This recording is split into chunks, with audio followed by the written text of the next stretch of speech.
Depuis le 19 mai 2013, Tara entreprend une circumnavigation de l'océan Arctique de 25 000 km en 6 mois par les passages du nord-est et du nord-ouest dans un but scientifique et pédagogique. Cette expédition internationale se fait en collaboration avec les pays riverains de l'océan Arctique en association avec la Fondation Prince Albert II de Monaco et Agnès B. 300 élèves du Collège Stanislas Québec ont rendu une visite éducative à l'équipage de la goélette scientifique. C'est grâce à la collaboration du Consulat général de France et de l'Université Laval, mission Takuvik, que les jeunes ont pu, en exclusivité, échanger sur les objectifs de la mission et de ses découvertes.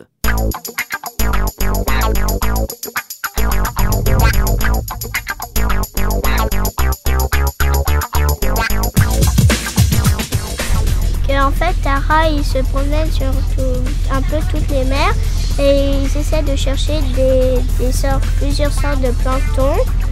Et aussi, parfois, ils s'arrêtent à un pays et il y a d'autres personnes qui vont les remplacer.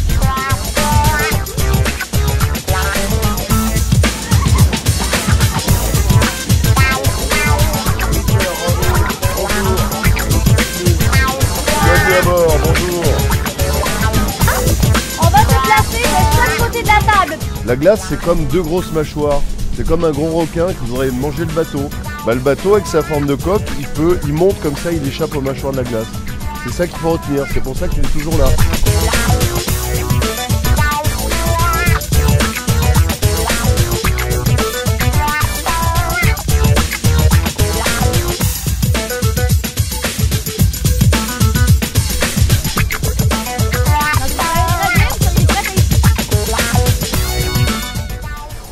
Bonjour, je m'appelle Romain Troulet, je suis le directeur de ce projet.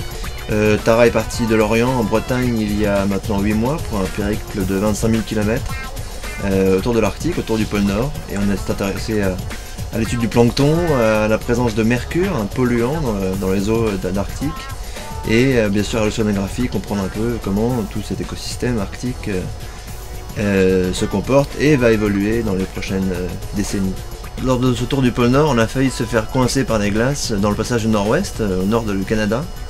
Et on était un peu tard dans la saison et la glace a regelé avant que le bateau passe et on a eu la chance d'avoir le soutien d'un brise-glace canadien qui nous a aidé à passer les 10 km qui étaient un peu problématiques. Bonjour, je m'appelle Martin Hertaud, donc je suis le capitaine actuel du navire Tara. Originaire de Saint-Malo. Et donc voilà, on vient d'effectuer un tour de l'Arctique pour la pêche de plancton. Moi j'ai embarqué en Sibérie, à Pévec, et donc j'ai fait la moitié de l'expédition jusqu'au retour à la maison à Lorient. La difficulté majeure en fait de naviguer dans ces passages, c'est notamment la glace. Bon, d'une part, à certains endroits, les cartes marines ne sont pas toujours très sondées non plus, mais qu'il y a très peu de passages. Et ensuite, c'est surtout la glace, avec dans le passage du nord-ouest, ce qui a été le plus dur, c'est qu'on arrivait en fait au niveau de la nuit, il fait nuit plus tôt forcément là-haut.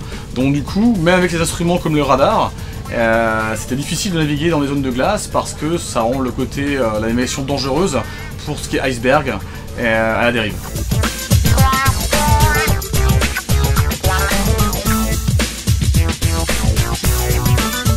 Bonjour, moi c'est Joanie, donc je suis une assistante de recherche à l'Université Laval dans un laboratoire qui s'appelle Takuvik, un laboratoire conjoint France-Québec avec le CNRS et l'Université Laval. J'ai eu le privilège de naviguer sur Tara et de ramasser une partie des échantillons. Donc maintenant, c'est le temps que notre laboratoire, en collaboration avec d'autres laboratoires aussi, analyse ces échantillons et découvre en fait qu'est-ce qu'on a ramassé à travers ce tour autour du cercle polaire.